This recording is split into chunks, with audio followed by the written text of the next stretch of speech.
Aqui no Vozes do Mundo, as histórias ganham vida. Prepare-se para se emocionar e viajar em cada palavra. O sinal da escola tocou. Era alto e estridente. O som ecoava pelos corredores, um lembrete constante de que o tempo estava passando.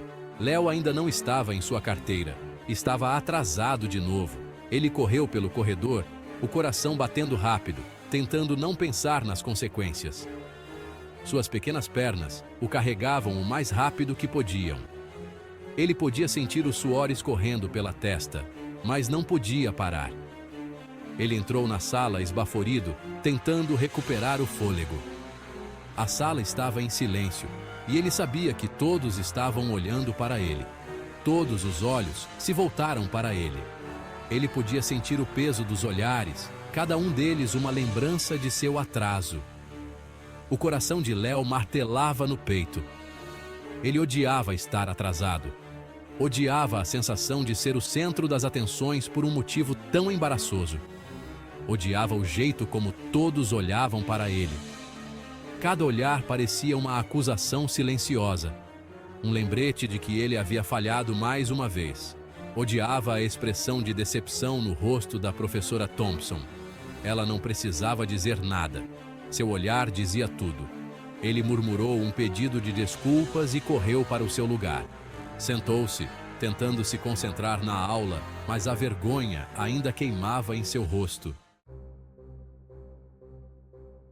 A professora Thompson era uma professora gentil, mas também era rígida. Ela acreditava em pontualidade. Os atrasos constantes do Léo a frustravam. Ela suspirou e bateu a régua na mesa. Léo, ela disse, com uma voz severa. Esta é a terceira vez esta semana. Léo olhou para os próprios pés. Ele queria explicar, mas as palavras não saíam. Como ele poderia explicar algo que nem ele mesmo entendia? Ele sentiu uma lágrima se formando em seus olhos. As outras crianças cochichavam. Elas se perguntavam por que Léo estava sempre atrasado. Algumas achavam que ele era preguiçoso. Outros achavam que ele simplesmente não se importava. Léo ouvia os sussurros. Eles doíam como picadas de abelha. Ele queria poder dizer a eles que estavam errados. Mas como ele poderia? Ele não tinha uma resposta para eles. Ele nem mesmo tinha uma resposta para si mesmo. As aulas da manhã passaram num borrão. Léo não conseguia se concentrar. Ele sentia um peso no peito.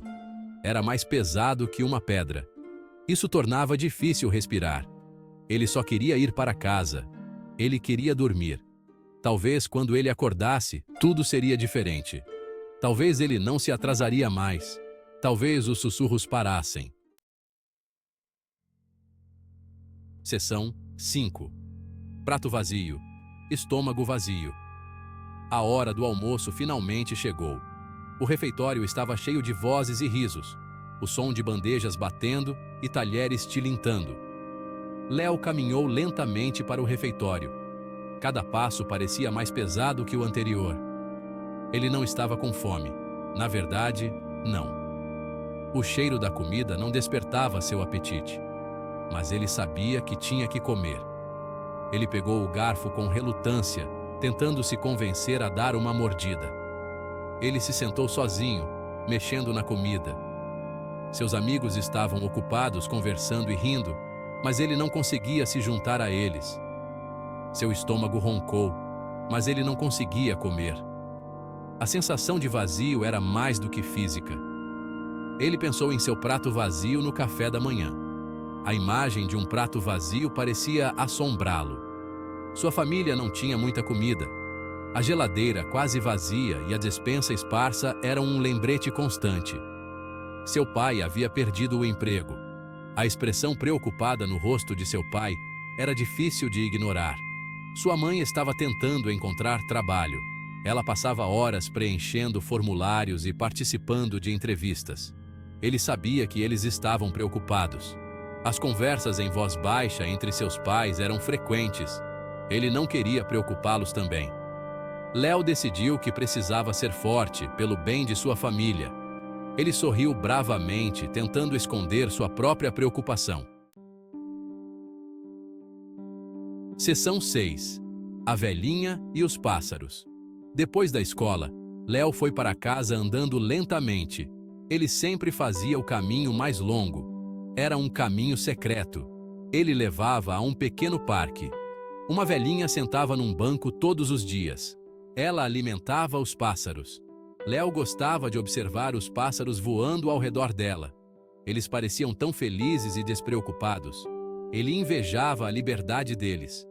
Ele queria poder voar para longe também, longe de seus problemas, longe de sua fome, longe de estar atrasado.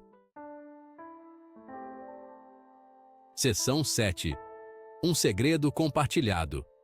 Um dia, a velhinha interrompeu Léo. Você parece troubled, meu jovem, ela disse, com sua voz gentil. Léo hesitou. Ele não a conhecia bem, mas seus olhos eram calorosos e convidativos. Ele se viu contando a ela sobre estar atrasado, sobre a decepção da professora Thompson, sobre os sussurros. A velhinha ouviu pacientemente. Ela não interrompeu. Ela não julgou. Quando Léo terminou, ela sorriu gentilmente. Eu tenho algo para você, disse a velhinha. Ela colocou a mão na bolsa. Ela tirou um pequeno pacote embrulhado. É um pãozinho, ela explicou. Eu mesma fiz. Ainda está quentinho. Léo pegou o pacote. Ele sentiu um nó na garganta. Ele murmurou um obrigado. Ele não queria pegar. Ele sabia que ela precisava mais do que ele. Mas seu estômago roncou novamente, traindo sua fome. Na manhã seguinte, Léo acordou com um plano. Ele perguntaria à professora Thompson se ele poderia chegar mais cedo à escola. Ele a ajudaria com as tarefas da sala de aula. Dessa forma, mesmo que ele estivesse atrasado, ele já estaria na escola. Ele contou à professora Thompson sobre a situação de sua família. Ele explicou que ele tinha que ajudar sua mãe antes da escola. Às vezes, isso o atrasava. A professora Thompson ouviu pacientemente enquanto Léo falava sobre suas dificuldades. Ele estava nervoso, mas ela manteve um olhar encorajador. Uma expressão de compreensão surgiu em seu rosto, refletindo a empatia que sentia por ele. Ela deu um tapinha na mão de Léo, um gesto simples, mas cheio de significado. Era um sinal de que ele não estava sozinho. Obrigada por me contar, Léo, ela disse suavemente. Eu sei que não é fácil falar sobre isso. Você é um menino corajoso e prestativo, continuou ela, elogiando sua coragem em compartilhar seus sentimentos. Daquele dia em diante, as coisas foram diferentes na sala de aula. A atmosfera mudou, tornando-se mais acolhedora e compreensiva. A professora Thompson permitiu que Léo chegasse mais cedo à escola, para que ele pudesse se preparar melhor para o dia. Ela até lhe dava café da manhã às vezes, garantindo que ele começasse o dia bem alimentado e pronto para aprender. Os sussurros pararam. Seus colegas de classe, agora cientes de suas dificuldades matinais, pararam de julgar e começaram a mostrar mais empatia. Alguns até começaram a ajudá-lo com as tarefas escolares, criando um ambiente de apoio e colaboração. Léo sentiu-se mais aceito e confiante, sabendo que tinha o apoio de sua professora e de seus colegas. Léo ainda acordava cedo. Ele ainda ajudava sua mãe. Ele ainda corria para a escola. Mas agora ele carregava um coração mais leve. Ele havia aprendido que, às vezes, as pessoas só precisam de um pouco de compreensão. Ele havia aprendido que, mesmo diante das dificuldades, a bondade pode florescer. E ele aprendeu que um pãozinho quentinho, compartilhado com gentileza, pode preencher mais do que apenas um estômago vazio. Pode preencher um coração com